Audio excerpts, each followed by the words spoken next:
Time. Well, it's time now to dig a little deeper on some of our top political stories. Joining me now from our D.C. bureau, Boris Epshteyn, opinion columnist for U.S. News and World Report. Boris, good morning. Thanks for being here. Great, Mara. Good morning. So as we just heard, New Jersey Governor Chris Christie confirmed that he had weight loss surgery. He said it was for his family. We have to believe that that was a factor. But how much of his decision do you think had to do with the near constant scrutiny and ridicule of his weight?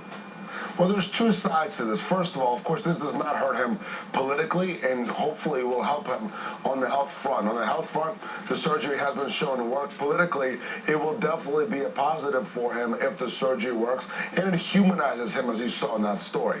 The other side of this, Rex Ryan, the Jets football coach, also got weight loss surgery, and last time I checked, Rexy is not running for any national office. So I would view this as more of a personal decision, but one that does not hurt him politically at all.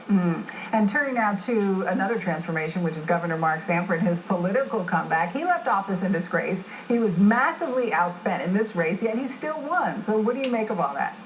Well, this was an interesting combination of Republicans supporting him. You had Ron Paul from the Tea Party, but you also had Lindsey Graham, the senator from South Carolina, who was more of a moderate conservative, coming behind Mark Sanford, even though they disagree on the immigration position, for example. So this was an outpouring of support behind Mark Sanford by the Republicans. You know, he's bucked Republican leadership in the past, and honestly, it's a pleasant surprise for me as a Republican, as a proud conservative, and good for Mark Sanford. And also shows that American politics is all about comebacks, and we've seen that time and time again in American history.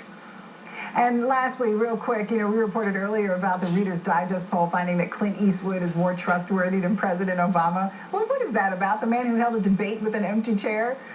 Well, Tom Hanks is #1. Sandra Bullock is in the top 5. I think what it shows that Americans really like their TV stars who were very popular in the 90s or before in Clint Eastwood's time.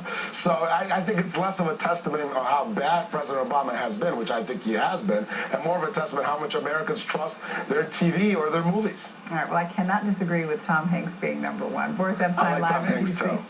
Thanks so much for that. And Absolutely. Now it's time for